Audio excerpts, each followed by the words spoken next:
Welcome to the Investing with IBD podcast sponsored by Vantage Point. It's Wednesday, December 15th, 2021, and I'm Justin Nielsen, your host, along with my pal, Arusha Paris, O'Neill Global Advisors, Portfolio Manager, and returning to the show, one of our favorites, Jim Roppel. He's the founder of Roppel Capital Management and also Growth Stock Mentor, where he helps investors get better at this game of investing. Welcome back to the show, Jim. What's up, sir? Great to have you back. Great to have you back. So on today's show, we're going to talk about the market, of course, a very interesting day to talk about. And, you know, Jim's been at this for a while, and certainly in his youth, he knew all about how to get aggressive, and he's going to share his stories about large position sizes, margin, how to handle that, that extra pressure. We'll also go over a few of the stocks that are on Jim's radar. So let's get right to it. Start out with the NASDAQ composite, Jim. Man, this was quite a day. Yeah. What's your take? If you would have seen me this morning, I'm the hypocrite of the century. I was raging bear. Yeah. I'm getting texts and DMs, and I'm just firing out. Look at this. You know, if you looked at what's going on, you know, the XLP, the consumer staples are rolling. You got AbbVie with 2.0 up to down volume. The advanced decline lines imploding. Just the conditions overall were a train wreck. And I was like raging bear this morning, and you know, I was about 20 or 30% long, and come the close, I ramped it up. I mean, I bought 4 stocks after the Fed announced. The fact that I changed that fast, I mean, we have a rule here. Well, I have a rule, I've implemented it, that you shouldn't adjust equity exposure by more than 30% in a day. And that'll keep me getting way too bullish or bearish. Right. And that, except unless you have like 3-4 climax runs in a day, which probably happens once in a decade. Or a day like today, when you just had overwhelming buying power, you know, in a game changer. Like, I think everyone was so bearish and it just flipped bullish. Yeah. And the volume ramped, and you had so much, like, you know, Bill would say, if you see like a stampede, it not right after the Fed announcement, but about 30, when Powell started to talk, it just ramped. Yeah. And you had to go with it. I mean, I had to change my opinion pretty drastically in a very quick period, which is rare for, I don't do that much. And, well, and we had a falter day today, right? So yeah, so buying, increasing exposure really is following the rules at this point. I mean, we didn't really have much of a correction for the indexes. Now, underneath the surface, plenty of stocks are going through corrections. But but yeah, we had the falter day, so it definitely made sense to start looking for stocks to buy.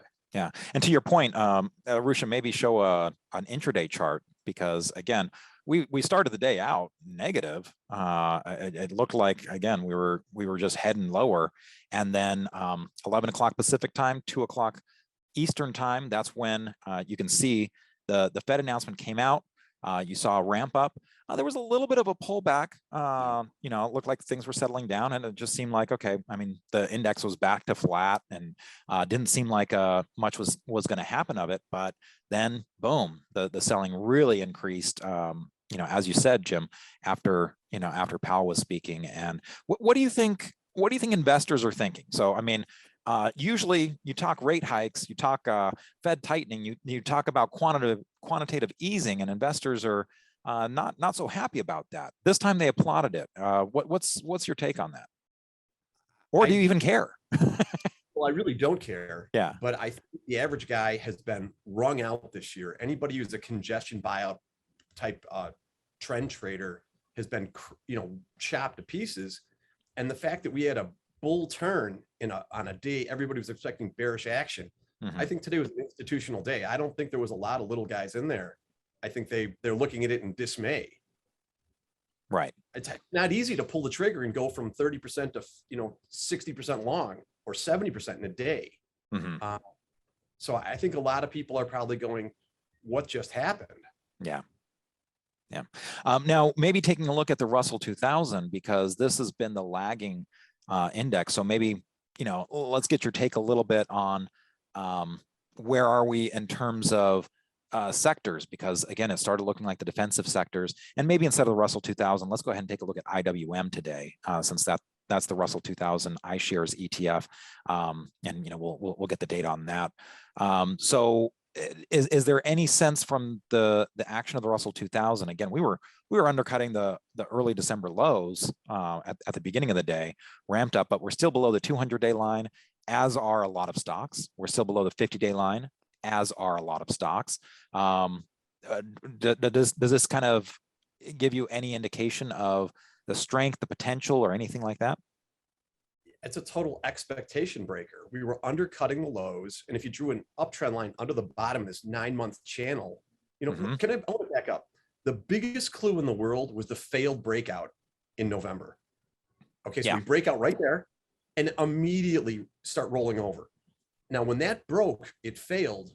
The MDY, the mid cap, was holding up a lot better. And I didn't become as negative as I should have. I'm such an optimist and a bull at heart.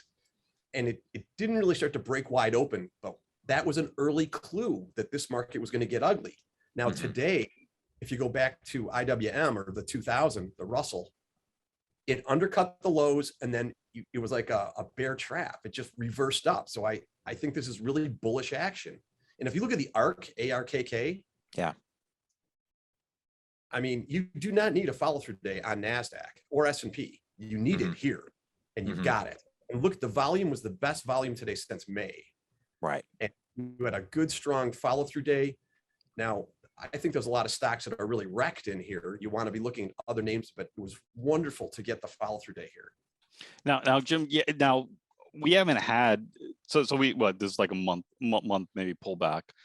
There aren't a lot of stocks that have had time to build bases and kind of break out. So this is not your traditional type of, you've gone through 2 to 3 month correction, the best stocks are building bases, and then you get the fall through day and you see a couple stocks breaking out. So how do you handle an environment like this, where are you just going back to kind of the same names that you got shaken out before? I really think it was much easier because it was so obvious what was really holding up. Now, and I was kind of thinking that you might need these 3, 4, 5 mega caps to finally break, and then the market would bottom, but it didn't happen that way. So I didn't really go into those today. I did buy some Nvidia. I added to my Nvidia, which I've been holding, but the answer is it was easier because the real power was very obvious. Everything else destroyed, but maybe 5 or 10 names. So you didn't have a lot of searching to do. So it was more though buying off pullbacks and stocks that, because a number like Nvidia, AMD, and stuff like that, they all came back to their 50-day moving average. So it's more, you're doing more of a pullback buy versus kind of buying out of a breakout or something like that. I have to tell you, in 30 years, I've probably only bought a few stocks, maybe 10 in my life, off the 50-day, and one of them was Nvidia. Everything else I bought today was at a new high, or very, very close. So that's interesting. I mean, I'm the biggest hypocrite in the world. This morning I'm a raging bear. This afternoon I'm a pretty bullish. I say, oh, I never buy off of the 50-day, but then I did it today. I mean, I am really, really flexible.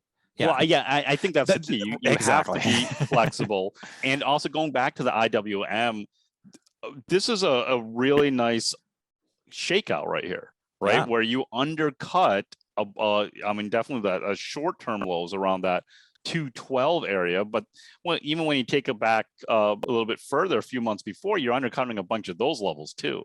So the market is designed to fool most of the people most of the time.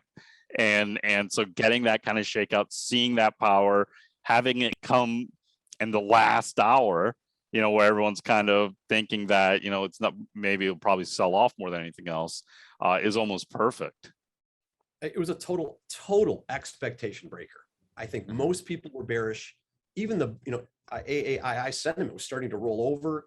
People I'm talking to are really, really getting beaten up, giving up the whole year's gains, and worse. I am down for the year. I mean, this is a really, really tough game. And after 30 years of success, you can screw it up. But in the end, I'm totally game changing this topic. It doesn't matter if you do, because you can make up, I'm not talking about ruin your account, but if you get down a little bit, you can make that up in a week in a good run. Yeah. And so if you missed it, you missed a couple perfect pitches, doesn't matter. You're just going to have more coming. So I love the expectation breaker today. And right when everybody was looking for it to break wide open, it did the exact opposite, which just really fills me with optimism and enthusiasm. I mean, it is a little funky that you didn't get those mega caps to break. So I'm not totally committed to this. Like, I'm not going to go on margin until we have more of a confirmation. But expectation breakers, you have to act on. Well, and that really shows your flexibility there too. Okay, I'm gonna dip my toe in the water a little bit more, maybe put a foot or up to my shin. But yeah, margin is a big plunge, and you're not getting your hair wet at this point. No. Yeah. No. Well, when we come back, we will start talking a little bit about if you're going to ramp up, if you're going to have that heavy exposure, if you're going to be on margin, how do you handle those larger position sizes and that extra margin? We'll be right back. Do you feel like you're always late to the best trades? You don't have to kick yourself for those missed opportunities any longer. Today is your day. Vantage Point's artificial intelligence has helped traders of all experience levels with its predictive analysis forecasting. Visit www.freestockcoaching.com and find out how their AI automatically recognizes global market patterns well ahead of the news to help you pick the best trade. Go to www.freestockcoaching.com to join a free live training session today. Vantage Point's patented artificial intelligence can give you a massive edge. Don't hesitate, save your seat now. Trading involves financial risk and is not suitable for all investors. Past results do not guarantee future performance. Okay, folks, welcome back to the Investing with IBD podcast, sponsored by Vantage Point. It's Justin Nielsen here, along with Arusha Paris from O'Neill Global Advisors. And also, we have Jim Roppel from Roppel Capital Management and Growth Stock Mentor. Great to have him. And before we get into how you might handle getting very heavily exposed on margin, all of that, let's talk a little bit about the other side. Arusha, where do you want to start? Yeah, Jim, I just wanted to bring up, and we were talking yesterday when the markets were looking bad, right? But the nice thing is that this emotion applies to any type of market. So I want to just really talk about the emotion of fear and how that can affect investors. And obviously, people right now are a little fearful. Wait a minute, is this market really turning, or is the market just going to roll over right when I get into it? How do you handle this emotion? Why is this really a pitfall for a lot of investors? Well, it's really, really easy to be fearful. It's a much stronger emotion than greed. And you have to find the thing to be optimistic about. Like right now, everyone's fretting about the supply chain. I'll bet everything I have that the American innovative way will straighten this out, because there's money to be made there. The free market straightens out almost all problems. It does create a few, but it really helps all. We live in a free market, and it allocates resources where it's supposed to be, and it solves problems.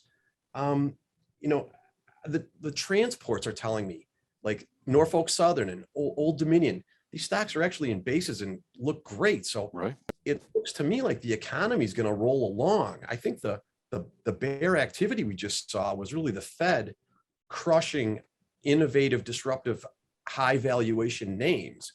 I don't think the economy is going to slow down, even with the market knows the Fed's going to hike, and the transports are still holding up. But fear is easy. Optimism takes courage, and courage is rare. So are successful people in the market, but you have to look. There was a book that came out called Bankruptcy 1995. And I read it, and it was extremely logical, and I believed it. I'm like, people listening don't even remember this, but there were the twin deficits: trade deficit and budget deficit. Right. And if you read the book, it was an airtight case. There's no chance the United States will be bankrupt by 1995. And along came this thing called Graham-Rudman-Hollings. And what happened was the American innovative way righted all those just straightened the whole situation out. You just have to lean into American exceptionalism and just believe that innovators are going to solve the problems, and those stocks are going to come public, and they're going to form a perfect cup and handle, and have monster earnings and break out on huge volume because guys like us are going to buy them. And it's never going to stop unless the golden goose of capitalism is suffocated by socialism. Barring that, they're going to keep rolling. So that kind of really I think paints the big picture here, the long-term outlook. On the short term, when you're trying to kind of get your positioning and, especially lately, we just saw breakout after breakout just failing. As you said, it was hard to make progress. For me, this whole year was about getting to the levels that I got to in February and then getting the rug pulled out from under me and then getting back up to those same levels and, rinse and repeat. And so a lot of people at a certain point just, they'll throw in the towel. They'll say, oh my gosh, this just isn't for me. I'm not making it work. I'm not good at this, because of that those short-term issues. So how do you distinguish between maybe, taking that breath, taking a break, being in cash during a correction where it's short term, between this long term look? How do you distinguish between those two? I think 30 years experience really helps. Yeah. And I'm not saying be a perma bull. There are periods. It's not a coincidence that I sidestepped all the major bears going back forever, because when you just get these really bad action and most of your stocks are below the 50, you just have to raise cash. Mm-hmm. Bad activity pushes you. I mean, I don't anticipate anything. The market forces me. I was forced to buy today. And in the prior weeks leading up to this, it forced me to sell. Listen, the 50-day moving average is the guardrail. It keeps you from going off the cliff. If you just, monitored your position in relation to the 50-day, how far above and below, it's really going to keep you in line with the general tune of the market. But I think more importantly, the major averages did not break, but under the surface, the leaders did. So you have to follow the leaders slightly more than the indexes, because, innovative growth stocks moving like a flock. And if a few stocks are holding up the index and you just ignore underneath the surface, your leaders are blowing up. You can't do that. You've got to flex with the leaders as much as the general trend. Money management, is key. It's absolutely key. So Jim, let's go off on with that money management. With managing around a position, managing with a big size, how do you handle this? And this is a topic that I think we've spoken about a number of times on this podcast with you. But this is something that you've done really well, and you've done it for a long time. Let's go over it again. How do you manage that? Because that's always one of those key things that I've found to be pretty hard, especially when the markets get volatile. It really, I think you have to separate yourself out from thematic investors who are going to try and stay in the name for 3-4 years, and intermediate term traders. If you're you can't be a thematic person and have 25% of your account in one stock without trimming. The volatility will break you. God forbid you throw it up on margin. So single positions bigger than 20, 15, 18, 20% on margin have to be tended to. They have to be traded around. So let's skip thematic. Let's go with more shorter term, like 9 months to 18 months or even less. You get wildly extended, you have got to trade around it. Trim it when it's high. It's abnormally extended over the 50, or hedge. If you're anybody listening, if you have an IRA and it's the gift of the century because you just don't pay tax, absolutely just trim the position back. And when it gets down by the 50 and recovers, trade around it. If you're on margin in, say, 6 stocks and you're 25% in each stock, a 25% pullback is going to just wreck your day, and you'll end up vomiting right at the lows. So Bill would adjust his opinion on this, but basically, I know he traded around his positions, and you just have to, or you're going to suffer too big a drawdown. Yeah, you can't just go straight long and take 25% pullbacks in 4 of your 5 stocks. Think about that for 1 second. What's the percentage drawdown on 150% margin, 25% positions? Yeah. I don't no. There's no way. Mm-hmm. You got to work around it. Well, and to your point, I mean, I don't know if any of you have seen like the pick and save. I mean, sure, Bill held it for 7.5 years, but he did not have it's not like he bought and then sold, 7.5 years later, and that was it, same amount of shares. It was a lot of, there must have been hundreds of trades in that time period, trading around the core position. For sure. And the larger amount of money you have, the more, I know it sounds, you just say, well, percentages are percentages, but when you're running way bigger amounts of money, you have to trade around this because the volatility, the position's so enormous and life-changing, the money starts to matter too much. So you've got to adjust that risk. At least I do. Well, and that's why, I mean, you stress this over and over, Jim. I mean, I don't know how many times I've heard you talk about it. This is why that liquidity issue of your stocks, you're gonna reduce your universe, but having those more liquid names really helps you, build those positions, get heavy in something, because if you try and do it in an illiquid name, I mean, there's just no way. Listen, I think people say, what's the trick? What's the one thing that, like the magic secret? I think the magic elixir is the highest earnings growth ratio with the highest average daily dollar volume. That is where every major growth fund they have to go, because they can't go into these stocks that are $1-2 billion market cap.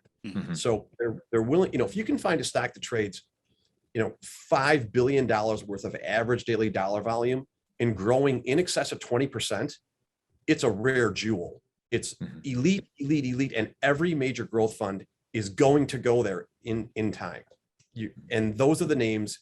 If you go back and you look at the names, Bill made a ton of money. Well, Pick and Save was rare, but in the later days, almost everything I made big money in was really liquid and had huge earnings. I made almost no major money in stocks without earnings, but they were almost all liquid and had big earnings growth. So now, you got it. Now, Jim, now you recently had a birthday, so first, happy birthday. Oh, happy birthday. Arush is going to sing for you. I wouldn't do that to the listeners. Don't do that. Sure. Right, don't do that. But we'll do that off camera. Exactly. No, I wouldn't do that either. But Jim, so we were talking about, kind of like how long you're planning to manage money into the future, and you were talking about, managing it into your 80s. So I'm going to ask you the question: how many more bull markets do you think you expect to see, and how many TMLs could emerge out of that? And TML, of course, is a true market leader. Thank you, Justin. Let's say you had a bad year. Let's say you were down this year, or you somehow bungled it. I'm 57. If I trade for 30 more years till I'm 87, and there's a bull market every 3 years, I'm going to see 10 more bull cycles. And in every bull cycle, you should probably get between 10 and 15 real true market leaders. That's 150 opportunities for me at 57 to level up 100. I mean, to have a game changer. I'm talking about a guy going from a rented condo to a 3-bedroom house, the guy in the 3-bedroom house to whatever you want. I mean, I don't know what the next level for you is, but they're never going to stop coming. So, if you had a rough year, who cares? You're going to have more at bats. This whole year was 1 at bat. I have 30 more if I manage money till I'm 87, which I fully intend to do. I mean, that's a lot of opportunities to change your life. It's pretty amazing the way you put it like that. Yeah. And that perspective. Well, because again, I think especially because, there were probably a lot of people that maybe they started their investing journey in 2020, thought that the market worked a certain way. 2021 taught them it's not that easy, that 2020 was special. It's not that easy. And that can be discouraging. I mean, I was kind of in a similar boat. I started in the late 90s. I thought I was a genius and, knew everything. And then, 2000 hit, and, it wasn't the top that hurt me so much. It was the next 2 years where I was just like, bring it back, that over trading and everything. So, I mean, what do you say to someone who, well, you've already said it at this point, you have that optimism and everything. And I can't agree more. It's just, you see so many people, they get discouraged, they sell at the lows, they, don't try again, all of those things. And it's just that's the wrong way to approach it. Yeah, I'll give you 2 things. Number 1, believe in the American future is going to be brighter than anywhere else, but you should all be praying for a bear market. and I mean a major bear market, because the leaders get so obvious at the low and right off the low. Not only that, the magnitude of the opportunity is so much greater. I mean, everyone gets so negative as the market's blowing up, and I'm like, I just hope it goes to zero. Yeah. Because I mean, it's like stretching a rubber band. You pull that rubber band, and when it comes back, the force and power is so enormous. You know, in the first 3-4 months of a new bull market, you can make 100% no problem. And we're going to have, by the way, the sun will go down. Okay. And we're going to have, like I said, I think we'll have 10 more bears and 10 more bulls before I give it up. So, and I get very excited when bulls really get aggressive. Like I was kind of hoping that this one was going to break wide open. Right. So now we have a market that's elevated. The Fed's tightening. We did not get a monster pullback. We got a good one underneath the hood, good enough to launch a good run into year end or maybe into the new year, but it wasn't a gut wrenching, disaster. Right. Maybe we can finish this conversation up about these larger position size with a little bit of, how much diversification do you feel like you need? I mean, we certainly, the growth stocks are what excite us the most. What's been holding up and working lately, I mean, utilities, REITs, all of those have been the things with the higher relative strength. So with this shift, are you doing diversification, or is it like, okay, let me get, I'm going to ignore these utilities and REITs because that's not where the movement usually is. How are you diversifying yourself? Well, number one, I'd rather sit in cash than buy a utility or a REIT. It's not worth, I don't care about 5 or 10%. It's irrelevant to me. And before I answer that question, one major caveat is the XLP. You cannot have United Health, Hershey's, Procter & Gamble, Church and Dwight has an up to down line of 2.3, and the XLP was up today. That is not good. If the XLP were to fail this breakout, I'd become very, very bullish. This is exactly the point. I mean, this is what was working. It's still strong. Are you in this stuff? Is this your method of diversification, or are you diversifying in a different way? Okay, no. And if you think that because you have Tesla and an internet security stock and a semiconductor and they're all different, they're not. They are in different industries, but they're all growth stocks. And when these birds of a feather, when one dives down, they all go together, even though they're in different industries. It's really growth versus value and risk on versus risk off. So if you're an innovative, disruptive technology, which is what I live for. Well, I live for days like today, actually. This is why I'm in the game. But if you're in this area, when they crack together. Now, Roblox broke this morning way worse than the other. But in general, if you when you get a stock or a true market leader to break 10, 20, 30% in a day, you can count on your other major leaders to be going to be down 5. So if you're on margin 150% and you have a stock that's 25% position goes down 20% and the rest go down 5, just do the math here. So diversification is tough. That's why I actually bought DHI today, which is a home builder. It's a little bit less volatile amongst the other really aggressive things I bought. So I bought that because it was a little diversification, and it's a great group right now. Yep. Very good. And well, when we what's that? Look at the volume on DHI. Yeah. Exactly. Oh, okay. It's massive. Yeah. So when we come back, we're going to get into a little bit more on some of the stocks that were on Jim's radar and maybe in his portfolio. We'll be right back. Do you want to conquer market volatility? We can help you protect your hard-earned capital. Visit www.freestockcoaching.com and find out how Vantage Point's AI technology can forecast stock market trends up to 72 hours in advance with incredible accuracy. Vantage Point's patented technology analyzes huge quantities of global data in seconds, so you can finally stop guessing what's going to happen next. Check out www.freestockcoaching.com and experience Vantage Point for free. Learn how successful traders generate their wealth. Trading involves financial risk and is not suitable for all investors. Past results do not guarantee future performance. Okay, welcome back to Investing with IBD podcast, sponsored by Vantage Point. It's Justin Nielsen here, along with Arusha Paris and our guest from Roppel Capital Management and Growth Stock Mentor. It's Jim Roppel. Now, before we get into some stocks, maybe we take a little bit of a step back and talk about those alternative assets, because I know you have your crypto fund as well. And this is something that seemed like the miners were really catching on fire. And, I think a lot of people are just wondering how exactly to play this space. So what's your advice to them? I'd really give you a warning on the ETFs. They just, like, to give you an example, Bitcoin's up 62% this year. The Bitcoin Trust is even for the year. Ethereum is up 412% this year. The Ethereum Trust is up 176. So you're capturing less than half the upside and maybe 130% of the downside. So I really want to stress, buy the raw coins, the digital coins themselves. It's just a much fairer game. These ETFs are not constructed well at all. But the whole thematic story of crypto, millennials don't trust banks. They don't like stocks. They don't like traditional brokers. You talk to younger people, they're buying crypto.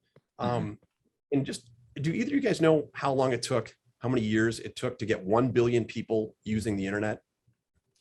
We know, because you just told us. Yeah, I was just going to say, why don't you tell everyone else? 36 years. 36. We're going to get to 1 billion crypto wallets in 15. Yeah. The rate of adoption, the adoption curve here is so explosive, and it's so early, it's so disruptive.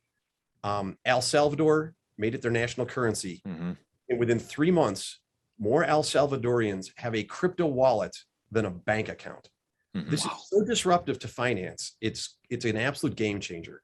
So I think, and right now, major market strategists are saying, oh, don't invest in crypto, or maybe 1 or 2%. What happens when Goldman Sachs says everybody needs 25% crypto? Because it's destroying the banking system. You'd be a fool not to be in this. So if Bitcoin is at 40,000, 45,000, whatever right now, where's it going to be when people are going, you have to have 25% of your whole account in crypto? I mean, this is one of the greatest growth stories ever in history, period. Jim, just very quickly, for everyone who's kind of newer to crypto, where are some good places just to learn kind of the basics? Do you have any suggestions on that? When I started my crypto fund like 4 or 5 years ago, I just read, oh my God, you're killing me, man. I know. My partner is 30 years old. My first partner, unfortunately, Matt D'Souza, who I co-founded the fund with, passed away. I miss you, Matt. But my new consultant is 31. And these guys are just so much more savvy and knowledgeable. You need to deal with younger people. Yeah. The internet, listen, Real Vision. Roppel has the greatest podcast on this. Growth Stock Mentor talks about it every week. Okay. And just for people like, okay, you're looking at maybe the chart, because again, we like to look at charts. Is this something that you're buying off the chart, or is it just something that you're every now and then you're just like, oh, here's a dip, let me buy some more. Here's, are you buying off the chart, or does it just not even matter to you, or just buy whenever? In the stock market, I'm very technically oriented. In crypto, I'm more fundamentally oriented, but I still watch the charts very carefully. I'm really more of a hodler in downturns, and in upturns, I will trim excess. But when you see the future of this and what the total addressable market is, it's almost impossible not to remain long. And you have to be, everyone's so short-term in this world. Right. Imagine if you got invested in the internet in 1989 and just sat and trimmed excess. You'd be a multi-billionaire. Right. And I think we are looking at an opportunity bigger than that right now. It does chart very, very well, but it is so volatile. To risk manage is very it's almost impossible. It's like today, I think Ether is up like 5 or 6%. It was down this morning. One day, last Sunday night after Thanksgiving, I think it was down 15 or 20% on the night. Right. Yeah, that's right. I remember that. Risk managing in that type of volatility is you're just going to get stopped out. So number one, make sure you're in a general market bull trend in crypto and get long, and try to get a good cushion so you can trim a little excess and sit through pullbacks, which are inevitable. I mean, the internet build out over 20 years, how many bear markets did you have?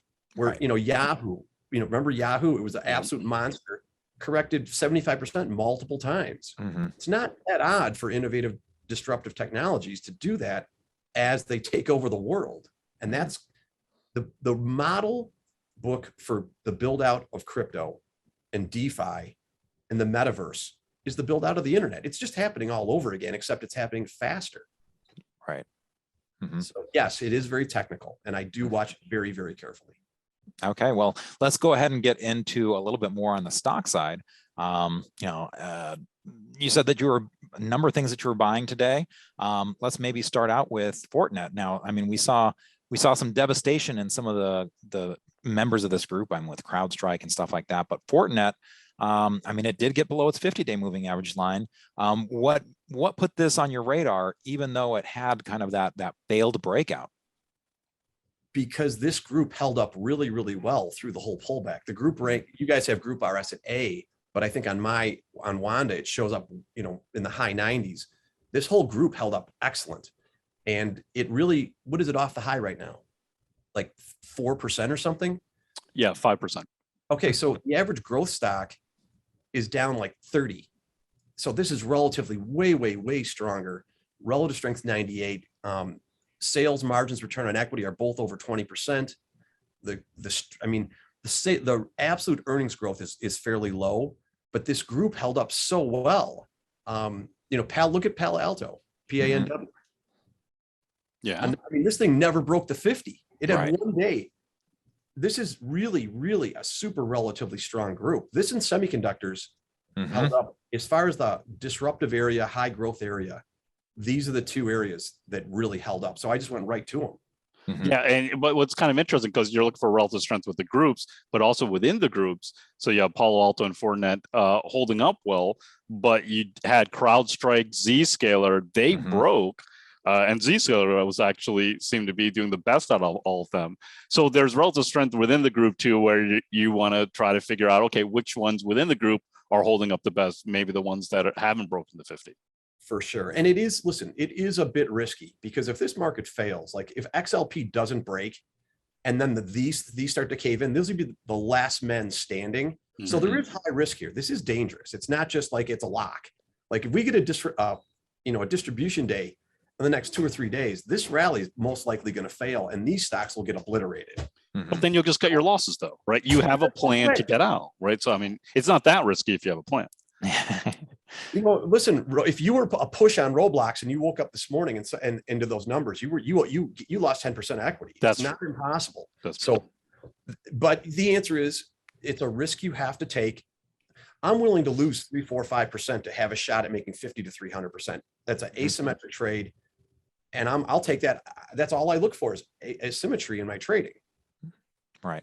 Now, if we step back to the weekly chart here, though, a lot of people might be saying, okay, well, gosh, how much more Fortinet had, just this uninterrupted run. I mean, it held its 10-week moving average line so well. It was just, again, phenomenal.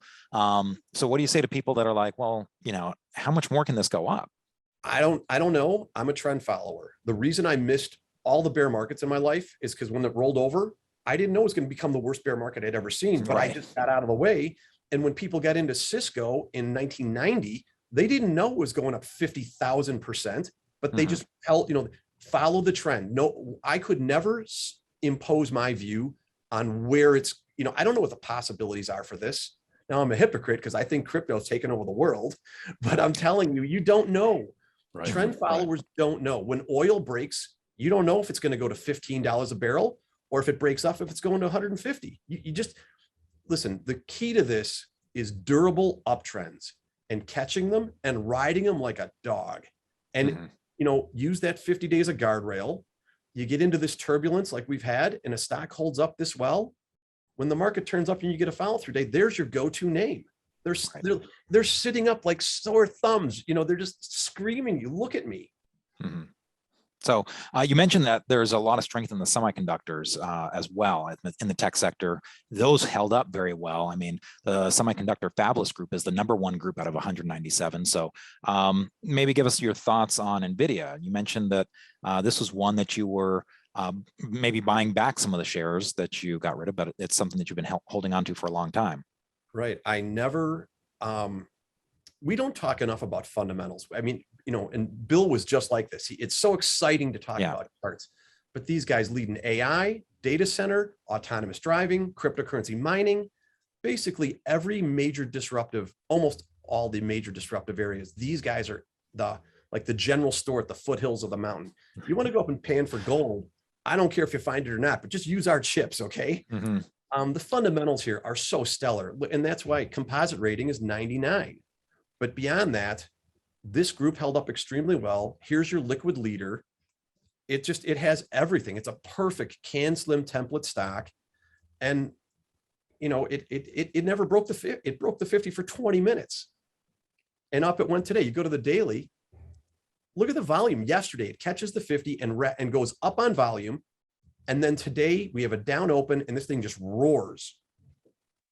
I mean, I don't buy 50 days very often, but this one to me is such a rare jewel. I had to build the position up. Let's go ahead and round out the conversation with a look at Qualcomm. Again, talk about your chip, your chip gear. Another one in the semiconductor fabless group. This is one that didn't even break the 21-day moving average line. So, I mean, you talk about your relative strength. Well, why? Why didn't it break the 20 or the 50?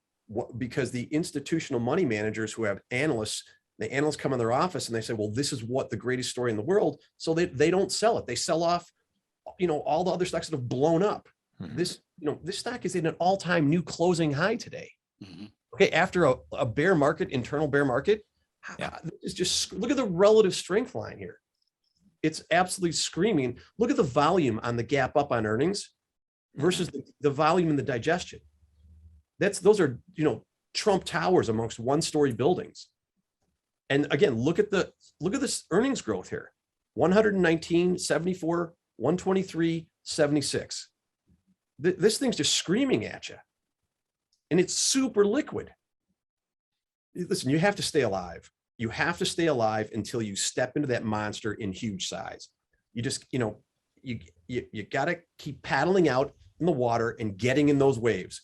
And eventually you're just going to catch a tidal wave and ride it all the way into the beach. But in the meantime, you're going to have to paddle out, get a false start, get dumped over by the wave. Shane Dorian. You're going to make a ton of mistakes. You're going to fall off the board. You're going to fall off the board. You're going to get in the wash cycle. But if you stay in the game and don't get discouraged after all these little losses, you're definitely going to catch these monsters. And when you catch them and you get it in size, it's a life changer.